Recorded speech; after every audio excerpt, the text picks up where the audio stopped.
Hi, so this is the part where we ask Hunter some questions. So the very first question that I would like to ask in relation to Ghost Mine is, why did you write a Western horror? Historically, they've never been that popular, so what made you want to write this one?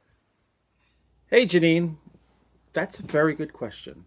Uh, I will tell you that if you take Ghost Mine and compare it to everything I've written is in Ghost Mine. Like, you could put it in the center. If this is like a crime scene board, you could put it in the center and do those pieces of string to everything I've ever written because it has everything I love and interests me.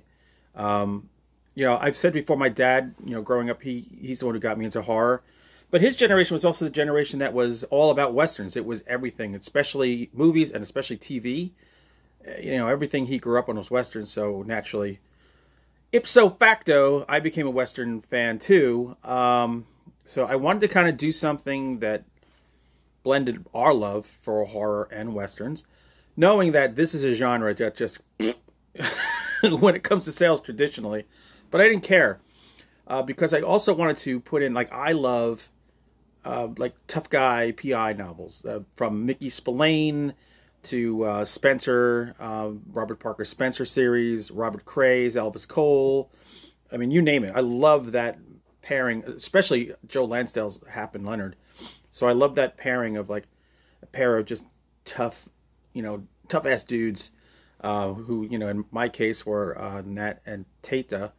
But then, I mixed in, it's a Western, but it's also, I love abandoned places. So Hecla, Wyoming is a real abandoned mining town. I love ghosts. There's ghosts. I love cryptids. There are cryptids. I love, religious horror. That's in there too. Everything, including, there's a little bit of romance.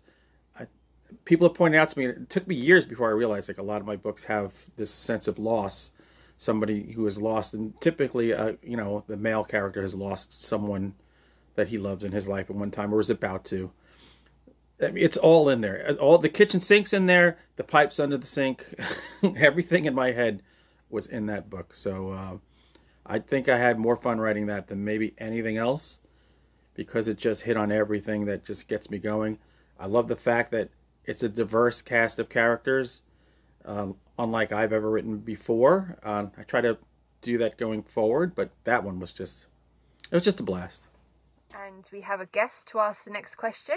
Felicity? Did you do much research for the history side of the story? Thank you. Felicity, I will tell you, you're in school, and doing research is not fun in school, but when you get older and you do research on something that you want to learn more about, it's awesome.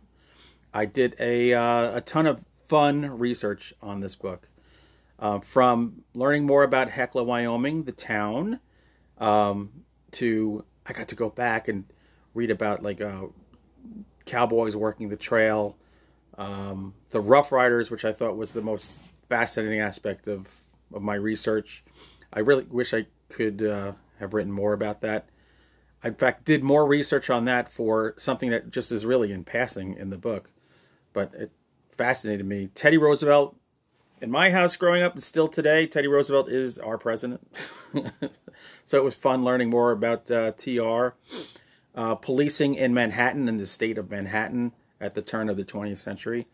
So yeah, I probably did a month of just nothing but research, and it was just not just online, but going to the library and pulling out books and newspapers and things like that. So I don't think I ever did that much research for a book before.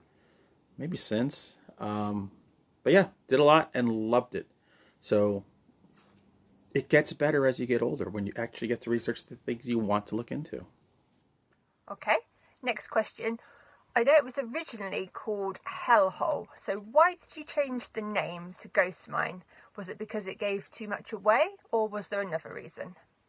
Okay, the big name change. I could not wait to change the name of this book.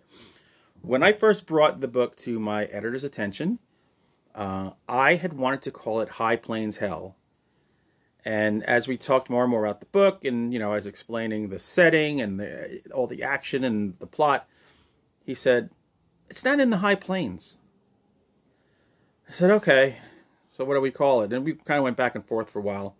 And then, you know, it being the center of this book being the mine in Hecla, which is a big hole, we went with Hellhole. But always in the back of my head, whenever I said Hellhole, I just thought of Spinal Tap.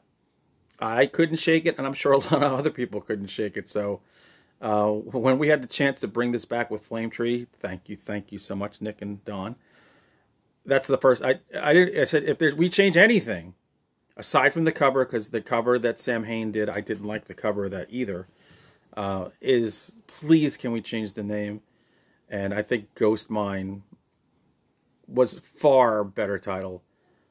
It ties into a popular show that was on Sci-Fi Network, but the fact that there are ghosts, not just ghosts in and around the mine, but the ghosts of Nat's and Taita's pasts, it had a little more, a broader connotation. So I'm so happy with Ghost Mine. It will be Ghost Mine forever. I will never again refer to that book as Hellhole. And the fourth and final question, have you found that sales of Ghost Mine have picked up a bit after the success of the Death's Head Press series, with things like Magpie Coffin being really popular? Has that affected your own sales at all? Thank you. Yeah, who knew that Western horror would be a big thing? Well, maybe not big, but bigger. When I first put out Hellhole at Sam Hain Publishing, Jonathan Jans had a book, Dust Devils. I think Eric Red had a book out. I think there were 4 of us in total that all, not talking to each other, had decided misguidedly, let's do a Western horror. All the books are really good too. It's just, for some reason, it's just not a genre that attracts a lot of people. But I am psyched to see that there has been that resurgence with the Death's Head books. And I have to say, I don't know whether it's because of those books or because of it's now with Flame Tree, but I have, in the last quarter of sales, I saw Ghost Mine sold more copies than it ever sold as Hellhole in the years it was out, or previously to what was going on when it was with Flame Tree. So maybe that does have an effect, and hey, maybe I'll write a second. You never know. So stay tuned, partners.